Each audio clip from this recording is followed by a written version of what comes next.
You're listening to the Last Chapter Podcast, an unconventional book club where we discuss modern literature and ask the question, can the male protagonist get it?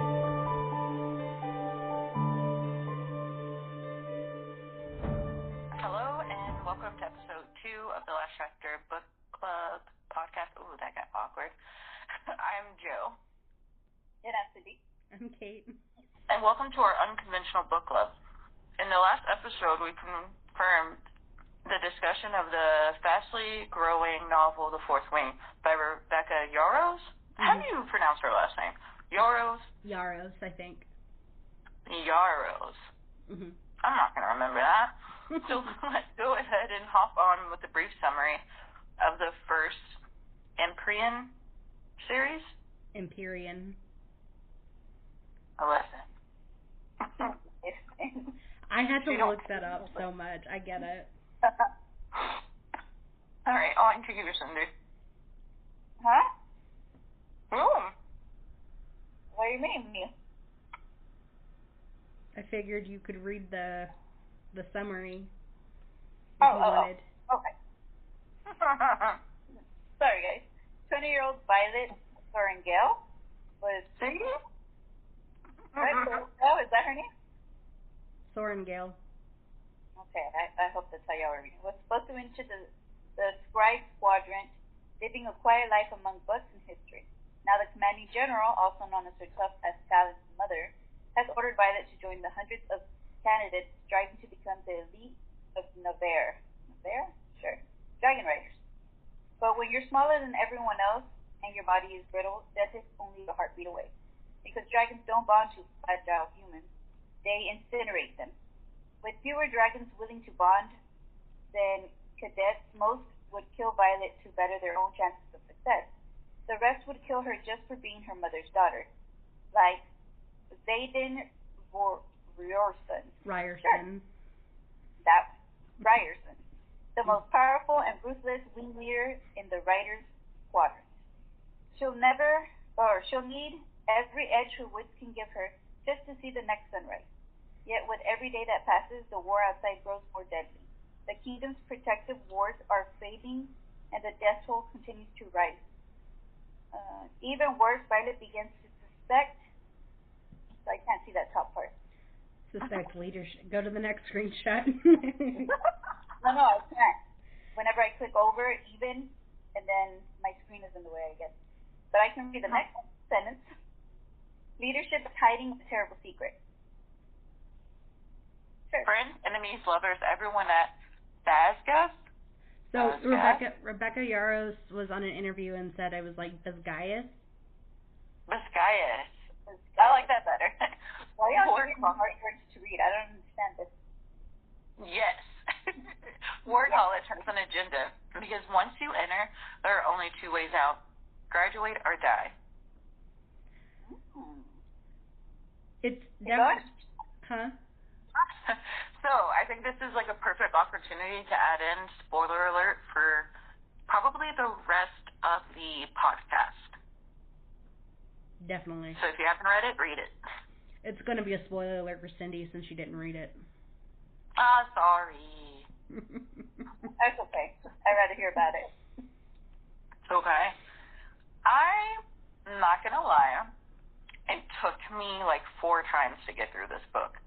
The first one. I can see that. What do you mean? What do you mean it's confusing? It just felt very like YA in the beginning. And being 32, so this is like an issue I have with YA books, so nothing against Rebecca in this book, but I have an issue as I get older. I notice I don't want to read about an 18, 19, or even a 20-year-old banging. Like, give me a strong-ass 30-year-old woman. Like, so nothing against Rebecca, but I feel like once I kind of changed my line of thinking and got into the book, it was really, really good. I actually love the pacing of the love story in this book. Yeah, it wasn't in your face, like, out from the start, like, enemies to lovers situation. Because obviously it's an enemies to lovers. For her, the main character, I would say that it's enemies to lovers for her, but I feel like he loved her from the beginning. Well, spoiler alert for Iron Flame, apparently he did. This rating guy? No. Yeah. Yeah. He, so, for Cindy, and everyone else listening who has not read the book, so Xaden, in the beginning of it, he made it seem like he wanted to kill her, and he wanted to be the one to kill her. And he would always give her shit, always give her gruff over everything, but he would always be the one there to save her. And it's like the moment she decided that they could have sex, it was done. It was over. He was like, yeah, let's go. It was actually a very good scene. I just want to point that out. It really was. It was great. It was very electric, if you will. Very. We need to screenshot it. We got to screenshot it and send it to Cindy so she could just read that. Yeah. Just that part. I don't know. There's writings and 18-year-olds. No, I'm sorry. 20. Oh, technically she was 21. So when they go into the quadrants, regardless of if it's the scribe, the medic, the writer's quadrant, it's 20. Their 20th year. So okay. It's every quadrant will have your new cadets at the age of 20. I don't know. I don't like dragons. That's fair. That's fair. Give me a wolf book. Those are good. Oh, what? A wolf book. Oh, yeah. A wolf book is, yeah. Yeah, those are good. Like to make fun. Whenever you have, the alpha that's just, he takes over. You should read a book called Chocolate, if that's what I think it's, what is it? Chocolate? I'm trying to think of the name of it. It's an older wolf book, but it is so good. What was it, Blood Like Chocolate, or? I'm going to Google it. I'll tell you. It's a very old book. They made a movie out of it, and do not watch the movie. It is horrible. I think I've seen the movie. Right? Oh, so bad. Yeah. Blood and Chocolate. Blood and Chocolate? Yes, it is so good. It is, like I said, it's a very old book. I read this book when I was, 15, 16, in the school library, and I should not have been because, it was very explicit with some sex. That was the school library? Yeah, the school library, girl. Yes. That's a little bad. But, to bring it back all the way down to Fourth Wing, since Cindy didn't read it, I guess this question would be for you, Kait. How did it make you feel? What was your feelings throughout reading it? I think overall, so the feeling that I got for the most part was it was very Aragon meets Divergent, if we're going a YA feel, with a little bit of Hunger Games, but you get more of that Hunger Games feel when you get into Iron Flame and the end of Fourth Wing. But I mean, overall, there was a lot of good parts that I really enjoyed. Oh God, what was it called? Where they had to run that obstacle course. I found that interesting. Yes, I know what you're talking about. I think that's middle of the book, right? About 25 to 50% through the book. Yeah. It was a good scene. Now, the war games, when it started to get into the war games, I really enjoyed that. Especially when they started, both the Marts and the regular cadets were doing the scavenger hunt, essentially. And they went into General Sorrengail's office to get the map and everything. That was pretty cool. I, of course, bawled over Liam at the end. That was harsh. Very. But, I mean, someone had to die. Somebody did have to die, but did it have to be Liam? Yeah. I think even this is something Cindy could comment on too. I feel like for any character development, you got to kill someone close to that person. Yes, you do. It's very Disney of them, actually. I feel like every Disney cartoon I watch, someone close to you dies. Yeah. It was a good book. It made me feel old, believe it or not. Like I said, this is the issue that I'm having. Spoiler alert for anyone who hasn't read, what is it, A Court of Roses and... A Court of Thorns and Roses. There we go. It was one of those things of where books that are like this, like, they start off YA, because let's be real, like, the first book in that was YA, this first book was YA. It's really hard for me to get through it, like I said, being older, because I'm in a different stage of life. So reading Fourth Wing, it took me 4 times, because every time I was like, oh my gosh, this is so cheesy. Oh my gosh, this. But, like, once you get to the end of the book, it made me be like, oh, I gotta read the second one now, because it just, That's I don't know. cliffhanger, though.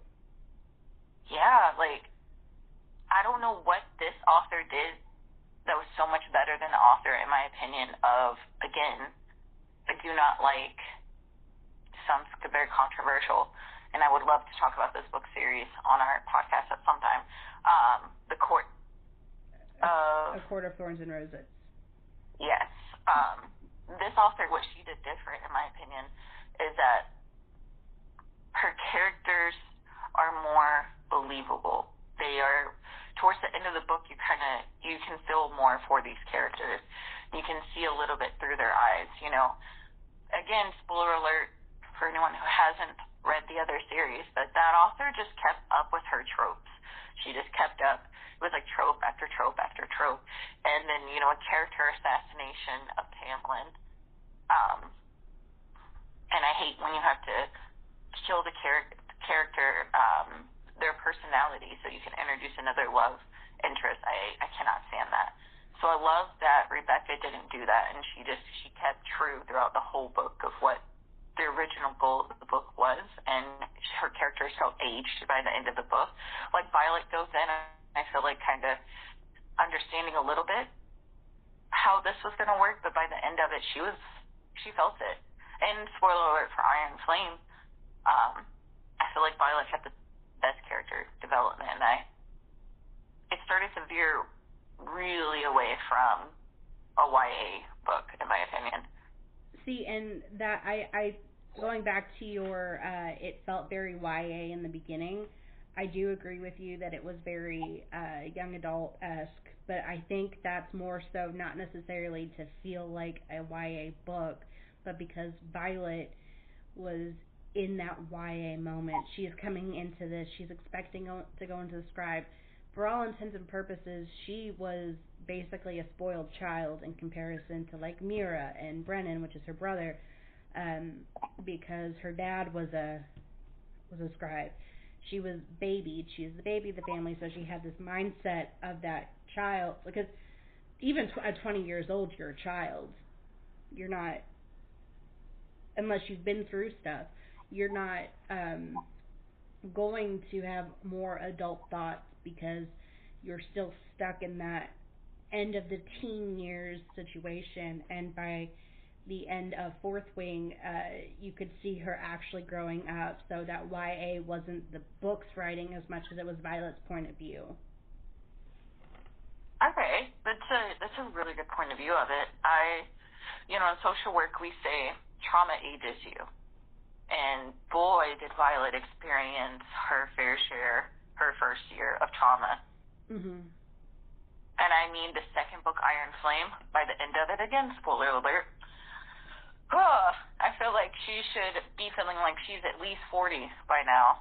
You know, that trauma with the second book, especially that ending. Yeah. Now, listening to how we describe the book, do you think that you would go back and read it, Cindy? No. And you know what? That is completely fair. There are quite a few books that I have heard the storyline to that I'm just like, I don't want to read them. Like City of Bones. is one of them. It's like I remember when they came out, and I didn't really want to read them then. Just there's like a whole bunch of books that I didn't want to go and read, and I keep getting told, well, you should read them, and it's like, well, I don't wanna. That was me with the Court of Thorns and Roses. Like, everyone was like, it's very smut, you should read it, like, it's so good. And I read it, and I was like, I fucking hate the main character. Like, this was a trap. So I'm like, go with your first instinct. If you don't want to read a book, don't read a book.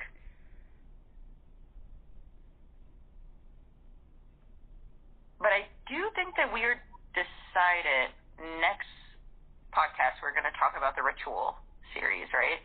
I think so. Yeah. Wait, the series or just that one book? I think just the book, because we can do just the book. I've never read The Ritual, so I'm going to have to read that this week before I go to Oklahoma. Yes. We could do that. I can't wait to reread it. I read it the first time, and it's really long, but it's really good. I like it. Yeah, I remember when Cindy brought it up, I was like, I don't know if that's a book for me. And then I was like, I'm going to quietly read it and just see what I think. Oh, my gosh. Really quickly, on our discussion back with... Oh, sorry, go ahead, Cindy. No, I was saying so. Going back to our discussion with Fourth Wing, based off of what you heard, Cindy, and what you know, Joe, do we have any possible theories? So before we get into that, let me kind of explain a little bit. Again, spoiler alert. I know we keep saying this, and we have a disclaimer at the beginning, but with the spoiler alert there is a big thing with the Navarre, like country of Navarre, where the government is keeping this secret. So basically, you have your dragon riders and your griffin flyers, and they are basically in a constant war with one another. And Navarre is continuously surrounded by a force field of sorts out of magic. And so the griffin riders have no power past those wards, but they're still trying to keep it safe because of the dragon hatching grounds. So one of the big plot points is that Violet's dad had given her this book, basically legends, folklore, things like that about things that were across the world at that point, before the founding of Navarre, and which was like 600 years prior to where they're at in the storyline. And one of the biggest plot points about it was, like, in that book there was a legend about these creatures that are similar to dragons called wyverns. And the people who rode the house, they have dragon riders in Navarre. They have venin, which are basically power suckers. So they suck the magic and the power out of everything around them. So it's not a give and take situation like with the dragon riders, where magic kind of flows between the dragon and the rider. And one of the big plot points is that with the wyvern and the venin, it's in no known history of Navarre. It's like not mentioned anywhere. Nobody in their person in the scribe quadrant doesn't know anything what Violet's saying, things like that. And when they get into the war games towards the end of the book, when they're going to their big battle at the end, where they take the Marked, which are the children of the rebellion in Navarre. The Marked are basically all sent one area, and because Violet's dragon, Tarn, and Xaden's dragon, Segale, I think it is. They're a mated pair, so Violet and Xaden are linked. So when they go off to the war games with the marked ones, Violet goes with them because they mated pairs can't be away from each other for too long. And they get into this big battle outside of the boundaries and the wards of Nevers, and a whole big thing happens, and that's where Liam dies, things like that. And they,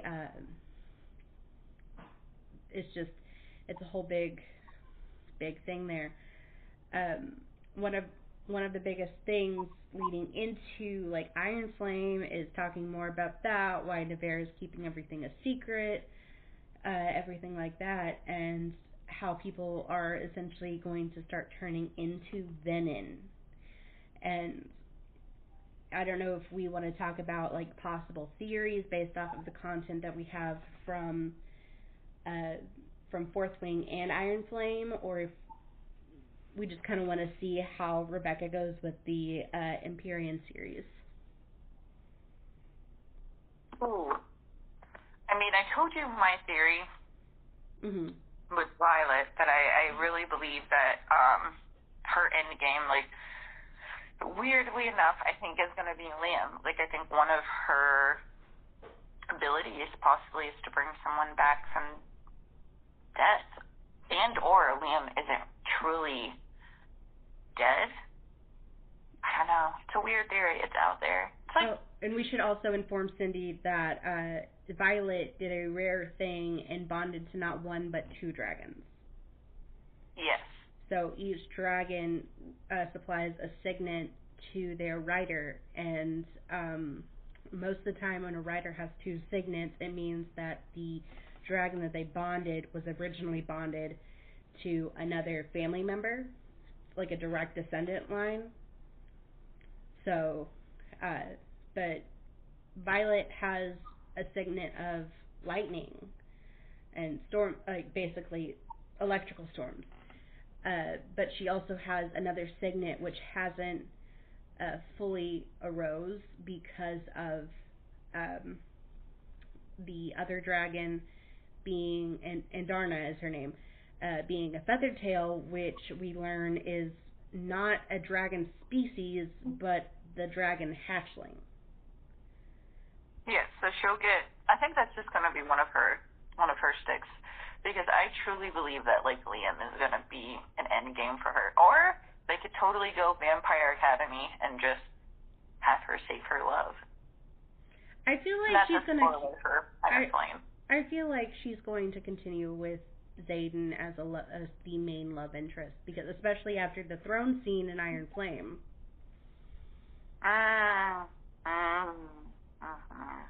But there's a lot of mystery behind it. What? She has two possibilities of a love affair? So, no, actually. Rebecca Yarros came out in an interview recently when she was on her book tour stating that there is this scene in Iron Flame. And this, I'm going to say now, this part is not safe for work. I know some of our stuff is already not safe for work, but this particular stuff is not safe for work. In Iron Flame, there is a part of the story where Violet is feeling jealous of one of Xaden's exes, who happens to be a Griffin flyer. So other team situation. And she's getting jealous, and Xaden and Violet can feel each other's emotions. So Xaden's finally tired of feeling her jealousy, all of this other stuff, and he basically drags her into this throne room, because they are no longer in Iron Flame. They are no longer in Nevers. They are in, I forget the name of the kingdom is off the top of my head, but they are in that area. And he takes her to the throne room, throws her onto the chair, onto the throne, and eats her out. And then afterwards, he looks at her and goes, "There is no question on who I am. Like, there is no love triangle situation going on." So. What he says to her is like, oh, sir. I got a picture to send you later. Get it. Somebody drew a fan art of that scene. I gotta see this picture now. Oh. Let me see if I can find it. Not safe for viewers. But yeah, that's essentially there is no love triangle interest thing going on. Liam was essentially like a really good friend. Zayden had kind of posted him because Liam is a marked one, so he basically enlists Liam to be Violet's bodyguard after she was attacked, because in the Riders Quadrant it's dog eat dog world, so they're going to try to kill you or something like that, so you don't make it towards graduation, things like that. So yeah, and I'll tell you, like, listen, sounds so bad to say, but it was definitely like that scene she described to you, Cindy, is like, it was a good scene.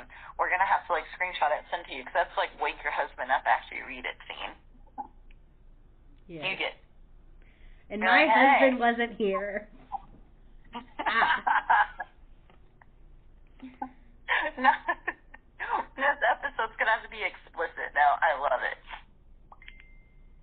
We're gonna have to put the Oh, I love a good scene. It was so much better than Chapter 16 of Haunting Adeline, for sure. Haunting Adeline is too much. That face! Haunting Adeline was something. I always refer back to Chapter 16 whenever I talk about weird, Chapter 16 is weird, and but the sexy scene that gets me every time is the funhouse mirrors at Satan's Affair. Did you get to that point, Cindy? What? In Haunting Adeline? What point? Where was it, the funhouse mirrors? No. No, there's certain things or certain books that I end up stopping. I'm just like, oh, okay. That's fair. At least you read Chapter 16. That's it. Yeah, that was weird. Oh my gosh, my husband's always like, he had his finger on the trigger. He was like, you don't put your booger hook on the trigger. That's gross. Not the booger hook. 100% though, the ending of us talking about Fourth Wing is, he definitely, I feel like, can get it. Like, yeah. Oh, for sure. Zayden, like, overall, I think he's a good character. He's toxic, but not in the Haunting Adeline, probably the Ritual, or what's his face from that sick love, Arrow from that sick love. He's not that toxic, but he's got his own toxicity. I haven't read that one. You guys have already read that sick love, right? So both of you? I've read it. Cindy didn't finish it. No, I didn't, but I read the beginning of it. That's why. Oh, why didn't you finish it? Because I had the book for too long, and I was like, okay, let me go back. It's not a library subscription. It's like, as long as I get it back. Expire. Well, you know what? It's on Kindle Unlimited, so you can read it on Kindle Unlimited. Now, is it really? Yeah, it's on Kindle Unlimited, I believe. If not, I'll send you the PDF. I think I have it. But anyway, on the can he get it moment, so we've got a couple of characters who could possibly get it. I'm not going to lie to you. Liam, previous to dying. 100% Liam could get it. Liam is baby. Liam is baby. He's like one of those guys you know that would be loyal to you. And you know he could get the job done. Hell yeah. He's got that eye for detail. Dane Ados is a Gale Hawthorne, and if you know what I mean, you know what I mean. So Dane could not get it, in my opinion. No. So Dane, Cindy, he's awful. Like, he's like that overprotective guy who, like, smothers you. and treats you like you're weak and that you're not smart enough or capable enough, and he has to come in and be the man that fixes it up for you. And you've read The Hunger Games or watched the movies, right? No. Oh my God, Cindy, we gotta educate you on this. So, No. there's a character in The Hunger Games named Gale Hawthorne. He is Katniss Everdeen's best friend. Yes. He is Gale. He basically gaslights her into a whole lot of things, and then basically when he gets jealous that her and Peeta, which is the love interest but also the partner in the Hunger Games that they have to kill each other kind of situation, he gets jealous that they ended up getting together even if at the time it was fake, so he gaslights her into kissing him, and then President Snow sees it, which is like the big bad guy in the series, and that starts a whole lot of things. And towards the end of the book, when they're in the middle of their rebellion, he drops off this bomb at this medical center that they're trying to save people at. And inside is Katniss's little sister, the one she volunteered as tribute so Prim did not have to get into the Hunger Games. And, yeah, Prim does. So. Oh my gosh, Dale. I don't know what I'm talking about. Yeah, Dane is 100% Gale. Like, Dane. Maybe I'm just mashing their names together. That's what we'll call him. He's just Gale. Dane Ados' signet is the ability to view memories if he is touching their temple or their face in general. And Violet doesn't realize what that is. And then she kind of learns what it is, but she doesn't realize that he's doing it to her. And his father is a major, I think, in the Navarre army, or Navarre military. And basically they're trying to keep track of the marked ones to make sure that nothing's going on with like any type of rebellion or whatever. And he basically reads Violet's memories, and that's why the marked ones are sent to that outpost outside of the Navarian wards. And that all happens because Dane was basically like, okay, he tattles to his dad, hey, this is what's going on. And then Dane's trying to get her to come onto his team for this War Games thing. And she's just like, no, I gotta go with Xaden. And he's just like, well, it's nice knowing you. And I'm just... He's gross. He is. But Dane could not get it. Riddick, I think, could get it because he's got that sarcastic humor. Wait, I thought she ends up with Zane. No, She ends Xaden. up with someone who can't get it? What? You said she ends up with Zane? Xaden. Oh, Xander. What? Xaden. Oh, whatever. I made up my own name. She was like, I didn't read the book. Sure did not. Xaden could get it. Riddick could get it. Liam could get it. I'm trying to think. Sawyer, I think. Oh, that is the fan art. Sorry, I just looked. I told you. That's the fan art. Yeah. NSFW. Oh my gosh, we're gonna have to put so many ratings on this. What the fuck? Did you just see it too? I did. I told you, there was that whole scene where Xaden is eating her out on the chair. On the throne. I want you to, like, take this part of this clip and we could just put it on our TikTok.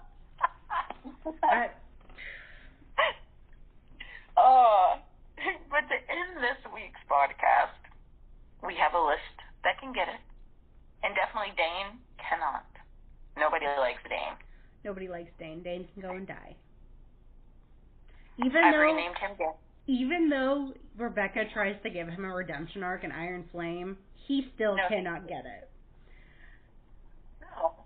Xaden will forever be able to get it, especially when he's able to eat her out on his fucking throne. I swear to God, I don't know why that part is sticking in my brain. And he had to have the shadows like wrap around her so the lightning didn't strike. And it was a good scene. It was a good scene. Wake your husband up, worthy, or girlfriend, or whatever. Wake your partner up because it's sexy time. We're awful. This is awful.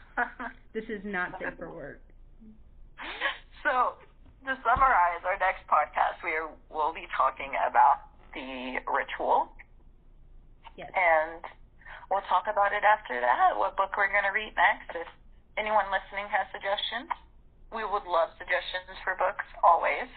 And you can tell us on our Instagram at The Last Podcast. It's the.last.chapter.podcast, and that's the same for our TikTok.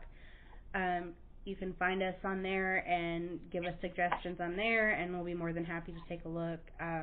If we get enough suggestions, we can talk about honorable mentions or polls later on of what we should read next or talk about next, because there's a lot of books out there, whether it's the dark romance or it's regular romance or anything like that.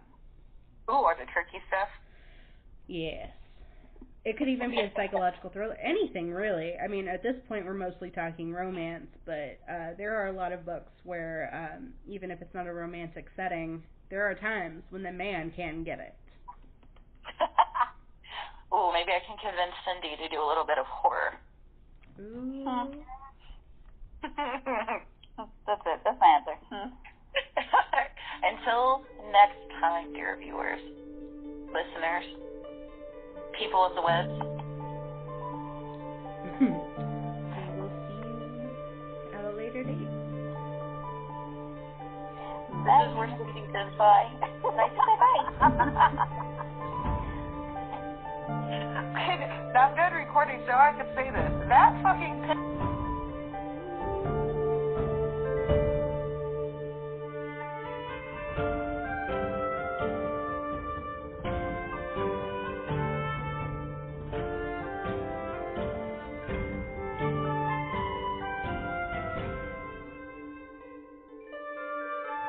Thank you for tuning in to episode 2 of the Last Chapter podcast. You can follow us on TikTok and Instagram as well as anywhere you get your podcast.